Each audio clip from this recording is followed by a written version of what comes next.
хүрээд байна. 2.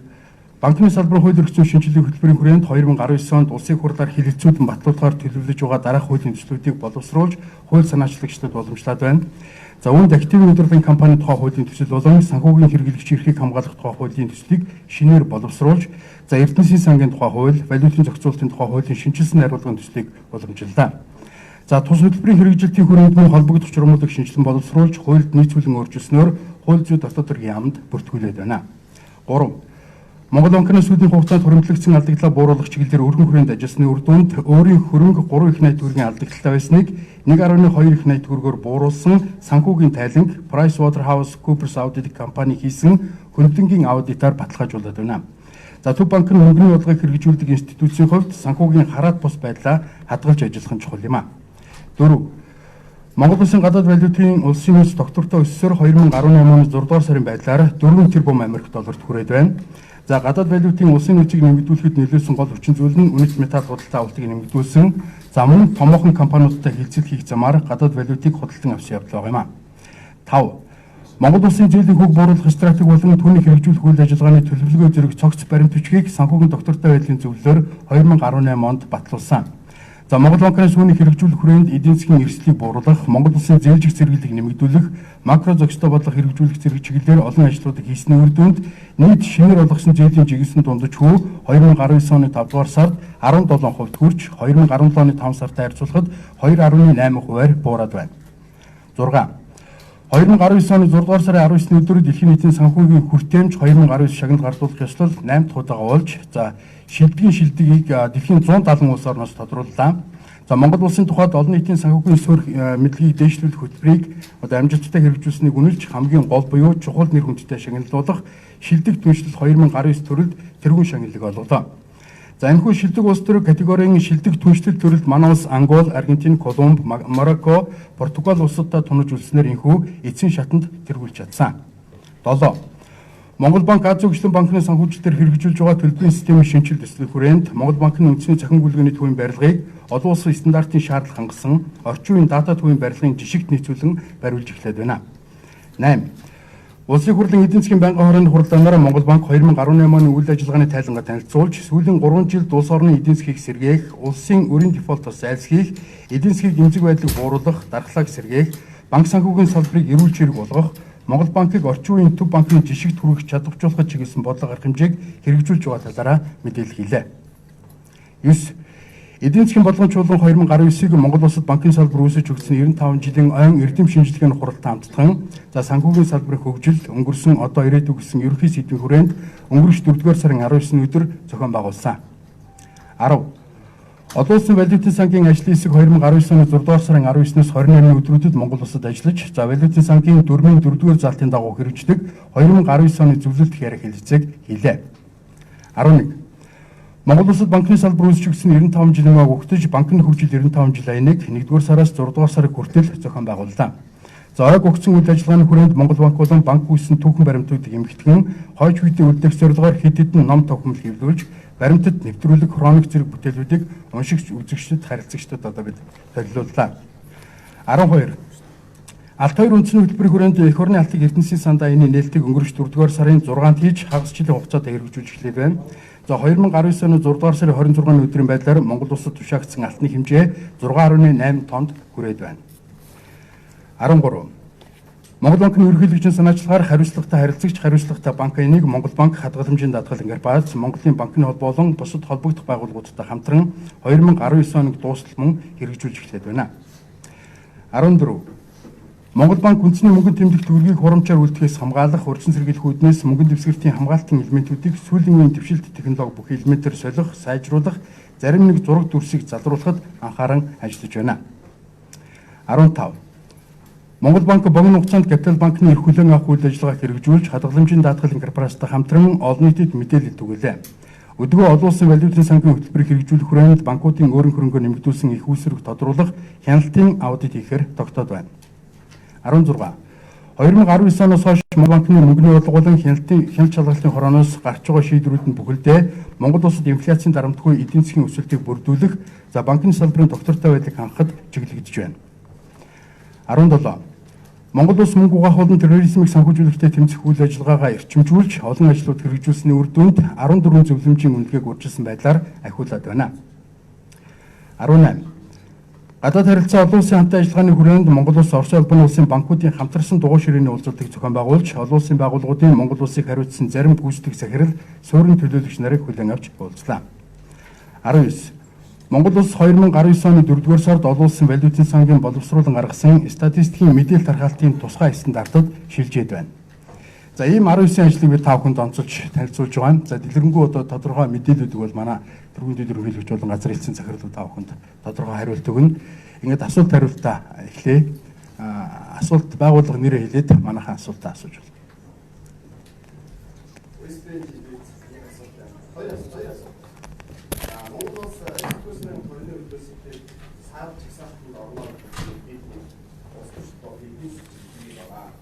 Энэ бол энэ банк терроризм энэ ажлыг Монгол банкны доллар ямар ч юм яагаад тэр хаалт сарсан энэ үсрэг байсан юм.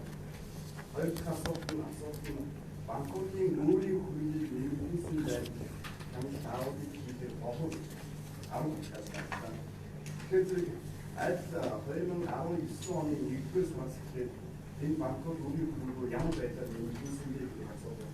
Computing out resources, science and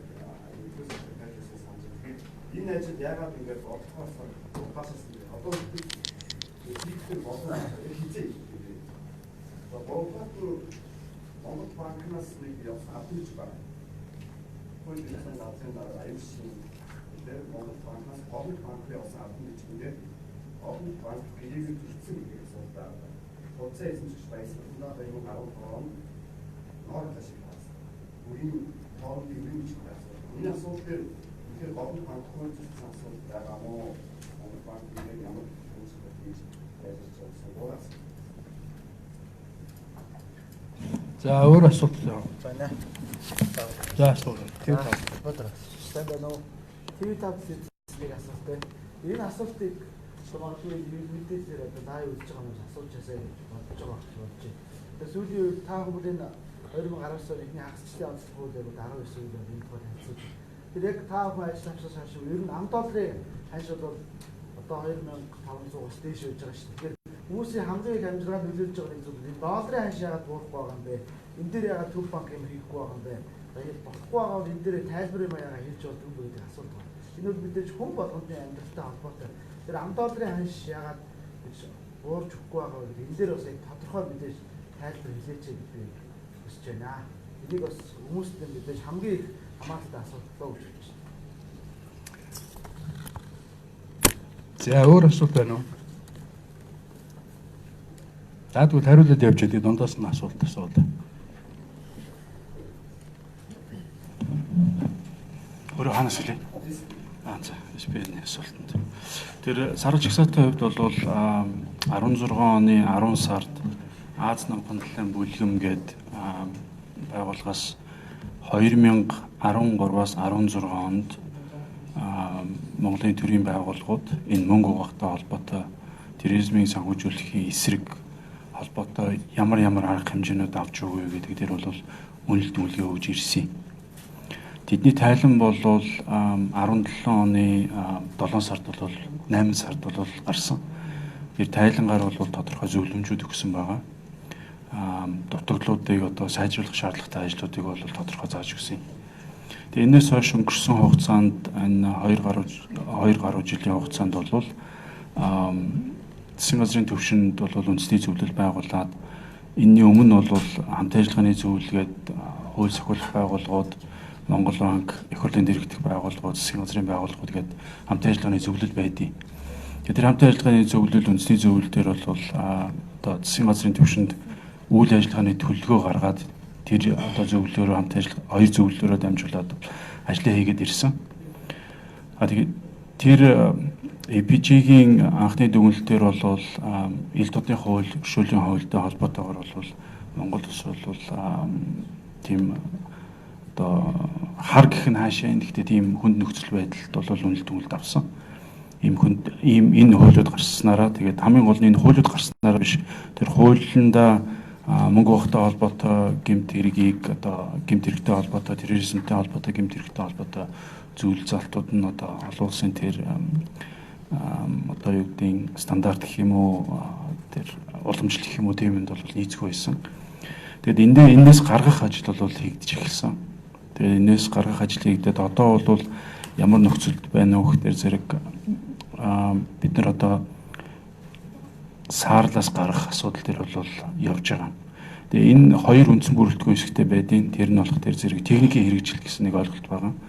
Тэр нь олон улсын FATF гэдэг энэ OECD гэдэг эдийн засгийн хамтын ажиллагаа хөгжил хамтын ажиллагааны байгууллагын одоо дэлхийн том 20 улс орнууд нэгдэж байгаа сангийн яамдууд төв банкны ерөнхийлөгчдөр нэгдэж байгаа гаргасан зорилт байгаа. Тэр зорилтын хүрээнд бол техникийн хэрэгжилт гэдэг ойлголт байгаа. Тэр техникийн хэрэгжилт нь 40 зөвлөмжийн дагуу явагддаг. Тэр 40 зөвлөмж дээр бол анх бол бид нар ерөнхийдөө огт нийцгүй 5, хагас нийцэлтэй 15, бүрэн нийцэлтэй 5 гэдэг ингээд юмнууд бол гарсан юм байна. Тэгээд өнөөдрийн нөхцөл байдалд энэ 2 жилийн хугацаанд бид нар тэр Аз намхан төлөв бүлгийн газрынхантай ажилласан, валютын сантай ажилласан, Америкийн сангийн яамтай ажилласан, Австралийн дотоод хэргийн яамтай ажилласан, Монгол банк бол одоо энэ төрийн бусад байгууллагатай ингээм хамтарч ажиллаад өнөөдрийн байдлаар яг тэр техникийн хэрэгжилтээр бол нийцэх гэсэн тийм зүйл одоо байхгүй болсон.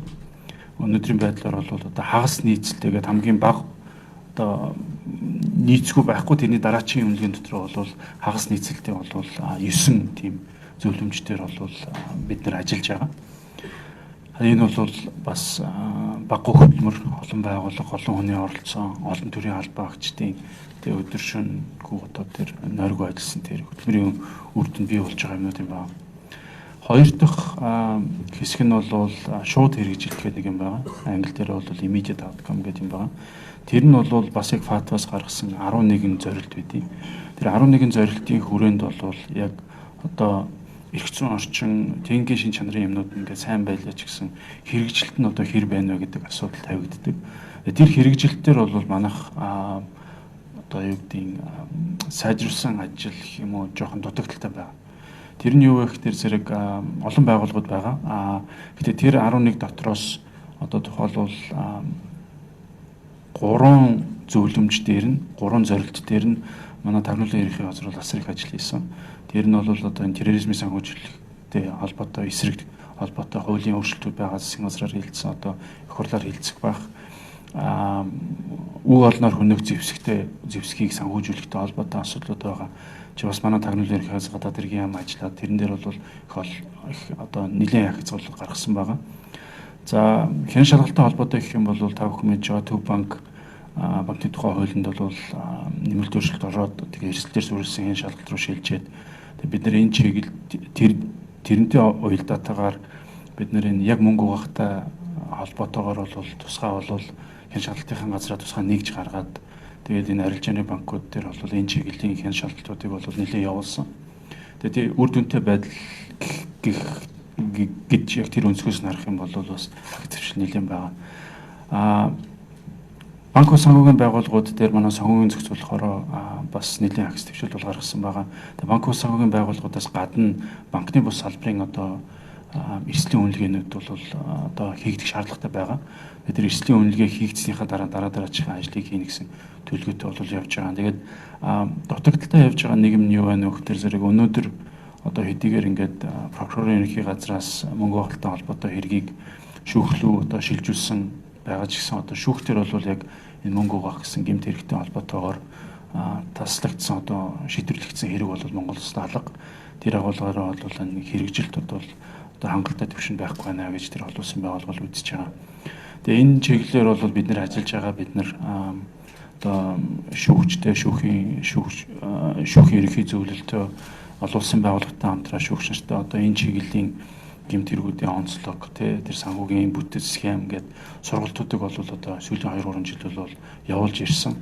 Тэгээд бол одоо үр дүн бол гарна гэж одоо бодож байна. Тэгэхээр 8 сард одоо Азийн тэр Аз намхан төлөв бүлгийн хурал болно. тэр хуралд бол бэлтгээд хангаад үндэсний зөвлөлөөс болвол яг тэр шууд хэрэгжилтийн 11 зорилт дээр 11 ажлын хэсэг бол гаргаа явж байгаа. Тэр ажлын хэсгийг бол ерөнхийд нь хууль зүйн төрийн дэд сайд бол элбэг сайхан ахалж байгаа. Тэгээд яг өнөөдөр одоо тохиолбол манай хууль эрх зүйн улсын захирал, манай СМАГ-ийн захирлууднаас бол яг тэрэн дээр бол одоо өнөөдөр ажиллаа. Тэгээд энэ хэвлэлийн уралд бол оролж чадаагүй байна л да. Тэгэхээр энэ ажлууд явж байгаа. Тэгээд 8 сар бид нар хамгаалтын, тэгээд 10 сард бол ICRG гэж байдаг. ФАТФ-ийн бас дэргэдэг. Тэгээд тэргээр бол энэ Монгол Улсын үнэлгээнүүдийг бол ярина. Тэгээд үнэлгээ ярихдагтаа бол бид нэр тэр техникийн хэрэгжилтээр бол бас ахис дэвшил нэлээд гаргасан. Одоо энэ шууд хэрэгжилттэй холбоотой асуудлууд байгаа. Тэгээ энэ дээр бол одоо яг ингээд миний саяны хэлснээр та ойлгосон байх энэ асар их олон байгууллагуудын оролцоо хэрэгтэй байна одоо. Яг хүмүүс болох дээр энэ санхүүгийн мэдээллийн алба Монгол банкны дэргэдэх учраас Монгол банкных гэж буруу одоо ойлгоод байх шиг байгаа. Энэ дээр би нэг залруулах. Би өөрөө сангийн аманд байхдаа энэ мөнгө авахын хуулийн дээр тэр ажлын хэсэгт орж ажиллаж исэн юм аа. Тэр үед бол энэ олон улсад бол санхүүгийн тагнуулын алба гэж байдаг. Тэгээд энийг бол бид нар бол санхүүгийн мэдээллийн алба гэж нэр өгсөн. Энийг одоо цагдаагийн ерөнхий газрын цагдаагийн дэргэд байх уу, тагнуулын дэргэд байх уу гэдэг асуудал яригдж ирсэн. Тухайн үед бол олон улсын байгууллагуудаас юу гэж зөвлөж исэн бэ гэхээр зэрэг энэ хүчний байгууллагуудын дэргэд байх нь бол одоо зохимжгүй маа. Тэгээ энэ мэдээллийг одоо буруу зүгээр ашиглах асуудал байгаа. Дээрээс нь засгийн газрын дэргэд байх нь зохимжгүй. Яагаад гэвэл төсөөс хараад тус байх учраас энэ байгууллага бол өөрөө бие даасан хараад тус үйл ажиллагаа явуулах ёстой гэд Монгол банкны дэргэд авчирж ирсэн. Энэ зорилго нь бол одоо хараад бус бие даасан үйл ажиллагаа явуулахад төсвийн одоо мөнгө хөрөнгөтэй холбоотой ямар нэгэн хязгаарлалт байхгүй байх зорилгоор. Тэр агуулгаараа бол энэ Монгол банкны дэргэдэх гэж явдیں۔ Та бүхэн бол хуулиар бол та бүхэн чинь Монгол банк бол арилжааны банкудад харилцаж байгаа. Тэгээ энэ арилжааны банкуудыг ингээд харах юм бол тэр харилцан үнэлгээний тайлангаар харах юм бол одоо хамгийн сайн үнэлгээтэй байгаа. Гэхдээ одоо харамсалтай нь одоо энэ юу гэдэг нөхцөл байдал хүндрээд саарл руу орлоо гэхэд бол үр дагавар нь одоо мөнгөний хэлбэрээр бол арилжааны банкуд дээр очдог учраас Монгол банк бол энэ дээр бол одоо бидний хариуцж байгаа зүйл сайн байгаа гэд ингээд орхиогүй одоо босод бүх одоо төрийн байгууллагуудтай хамтарч ажиллаад манлайлаад энэ чиглэлийн асуудлуудыг бол одоо сүүлийн 2-3 жил бол аваа явж байгаа. Тэгэхээр бид нар бол одоо хамгаална өөрсдийнхээ хийсэн ажлыг тайлагнах ёстой, зөв тайлагнах ёстой. Зарим тохиолдолд бол хэлбэрийн асуудал байх шиг байна.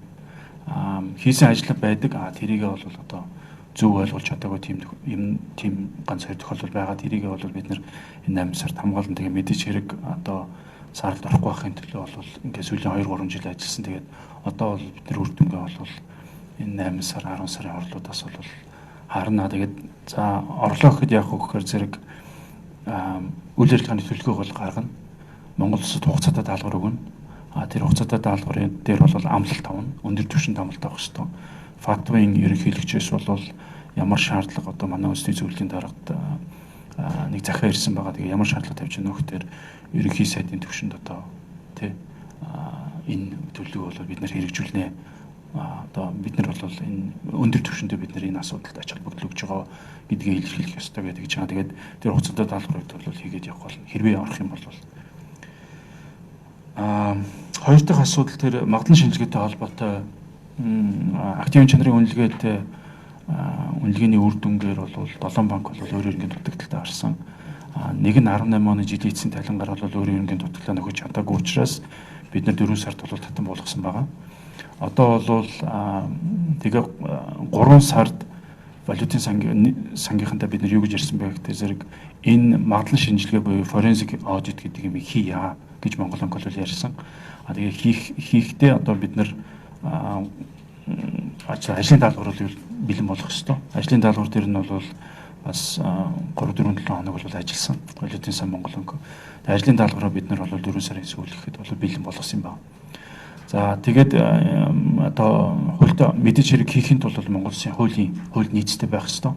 Тэгээ Монгол Улсын хуулийн нийцэл нь юу байх вэ гэдэг дээр бол бид нар хууль зүйн төрийн яам, сангийн яам, засгийн газар гэ Монгол банк, валютын сан гэдээ бид нар бол ажилласан. Тэгээд сонгон шалгуулалтаа бол бид нар 5 сард одоо 4 сарын ихээр бол ажлын даалгавраа валютын сантай эцэсний дараа 5 сарын дундуур бол бид нар сонгон шалгуулалтаа хийж эхлээд одоо бол бас олон улсад одоо яг энэ чиглэлээр мэргэжсэн тийм нэр хүнд бүхий Duff & Phelps гэдэг ийм компани байгаа. Санхүүгийн одоо аудитын ийм үйлчлэг үзүүлдэг. Энэ компаниг бол сонгон шалгаруулад ажил нь эхлээ явж байгаа. Одоо ажил нь эхлээд тэр маглан шинжилгээний ажил эхлээд одоо 2-7 он жин. Тэгээ одоо наадамтай холбоотойгоор одоо өнөөдөр маргааш гэдэг зарим багийн гишүүд, үлдсэн багийн гишүүд нь бол одоо ажиллаж байгаа багийн гишүүд бол явах. Тэгээ наадмын дараа эргэж ирээд бол бид нар энэ ажлаа үргэлжлүүлнэ. Урьдчилсан байдлаар одоо бидний ярилцаж тохирсон төлөвлөгөөгөр бол 8 сарын 2 дахь 7 хоног гэхэд бол энэ маглан шинжилгээний ажил бол энэ 6 банкн дээр дуусна гэсэн төлөвлөгөөтэй ажиллаж байгаа. За орчин хааштай болоотоос.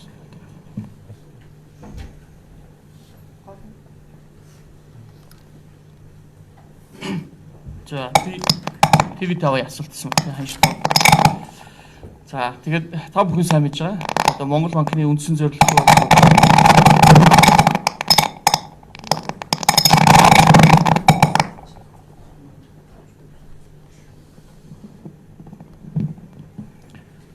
Тэгээд Төв банкны үндсэн зорилго бол үнийн доктортой адил. Тэгээд одоо ерөнхийдөө инфляцийн түвшин бол сая 5 сарын сүүлээр 7.9% гарсан.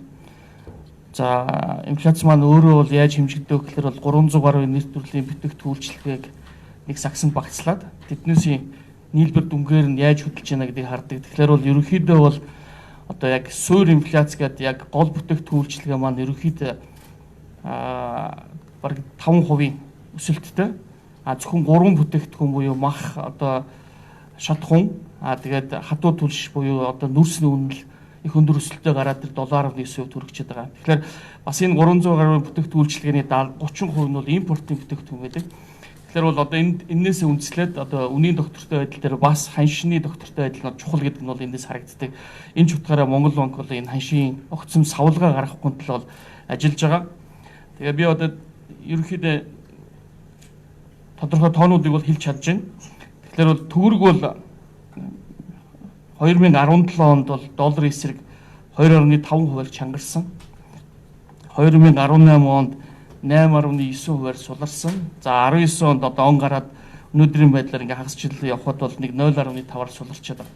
Тэгэхээр энэ бол өөрөө юу харж байгаа нэхлээр энд бол огцом хөдөлгөөн савлгаа байх байна л гэдгийг хэлэх гээд байна. Би таны асуусан асуултын нэг тайлбар байсан шүү дээ. 2016 оноос хойш ингээд 2500 хүртэл суларцсан гэдэг. Тэгэхээр бол 2016 онд юу болж ирсэн бэ гэдгийг бол та бүхэн сайн мэдэж байгаа. 2016 онд Монгол Улсын эдийн засаг бол ерөнхийдөө бараг хямралтай гэж болно. За тухайн үед бол хүмүүс бол хүндрэлтэй, бэрхшээлтэй эм эдийн засаг байна гэдээ янз бүрээр тайлбарлаж ирсэн. Одоо өнөөдөр ингээд хойноос нь ингээд урагшаа харах юм бол ерөнхийдөө маш хямралтай тийм хүнд эдийн засаг байсан гэдэг нь бол харагдаж байгаа. Тухайн үеийнх нь ханш бол яг 2016 онд 1900-аас 2700 бол суларч ирсэн огцом савлгаа үүсэж ирсэн. Тэр үеийнхээ ч эдийн засагчид тухайн үеийн төр засгийн удирдлагад байсан хүмүүс бол хэлж ирсэн шүү дээ. Ер нь бол ханш бол 5000 хүрэх байсан. Харин ч биднес хүчээр ингээд бариад байгаамаа гэдгийг бол олон нийтийн мэдээлэл хэрэгсээр хүртэл зарлаж ирсэн. Би өөрөө тухайн үедрийг үзэж ирсэн үед бол санаж байна. Тэгэхээр бол угаасаа эдийн засгийн ерөнхий өөрийнх нь суурь хүчин зүйлээс хамаарат ханш бол өөрөө тэр 2900-дээр байхаар ханш байгаагүй хүчээр барьж ирсэн. Яг эдийн засгийн өөрийнхөө суурь юун дээр очих юм бол өөрөө 2700 болж 2016 оны 11 сард бол тэгж огцом савлгаа үүсэж ирсэн. За тэрнээс хойш бол өнөөдөр яг эдийн засгийн аюултай уялдаад явж байгаа. Тэгээ саяны миний хэлсэн 2017 онд бол бид олон улсын валютын сангийн хөтөлбөрт орсон. Хөтөлбөрт орсонтой холбогдуулаад бас гадаад дотны хөрөнгө оруулагчдын итгэл сэргсэнтэй уялдаад ханш маань өөрөө нэлээд бас чангарсан. Дараа нь 2018 он бол ерөнхийдөө өөрөө дэлхийн эдийн засагт бас их төвхтэй жилүүдээс ялангуяа Америкийн одоо Төв банк бол өөрийнхөө одоо долларын бодлогын хүүг өндөрсгчээсэнтэй холбогдуулаад дэлхийд даяараа бүх улсын мөнгө бол долларын эсрэг суларсан. За би бас тэр тоог нь хэлж чадж байна. Нийт дэлхийн бүх улсуудын мөнгийг нэг багц болгоод долларын эсрэг яах юм бол 4.4%-аар суларсан байгаа. За манай хоёр хөршийн хувьд бол Хятадын хувьд бол 5.7%, Оросын холбооны улсын хувьд бол рубль бол 21%-аар суларч ирсэн. Монголын төгрөг бол 8.9%-аар суларсан. Тэгэхээр бол ерөнхийдөө эдийн засгийн өөрийнх нь гадаад орчны байдал нь тийм хүнд байсан гэж хэлж байна. За 19 он гараад бол ерөнхийдөө ханшмаа тогтолтойгоо 0.5%-аар суларсан байгаа. За өнөөдөр ч гэсэн ерөнхийдөө Монгол улсын гадаад валютын нөөц бол бас 4 тэрбум долларт хүрсэн гэж мэдж байгаа. Тэгэхээр энэ бол хангалттай хэмжээний нөөц. 2016 онд бол 1 тэрбум хүрэхгүй нөөцтэй байсан бол одоо 4 болсон. Энэ маань өөр юу хэлж байна гэхээр бол ханш бол өөрөө янз янзын гадаад орчны ямар нэг шок одоо тийм огцом нөлөө байхгүй бол тэр хэмжээгээр одоо суларч одоо огцом хөдөлгөөн савлгаа үүсэх тийм суурь нөхцөл байхгүй л гэж төв банкны зүгээс харж байгаа. За асуулт төр мегагийн тэр 3 дахь асуултыг манай хууль эрх зүйн газрын захирал үндэсний орон хуралд явж байгаа. Тэг гэрээний зүйл залт хангалттай холбоотой болохоор бид нар бас ярин тодруулж өгье гэж бодож байна.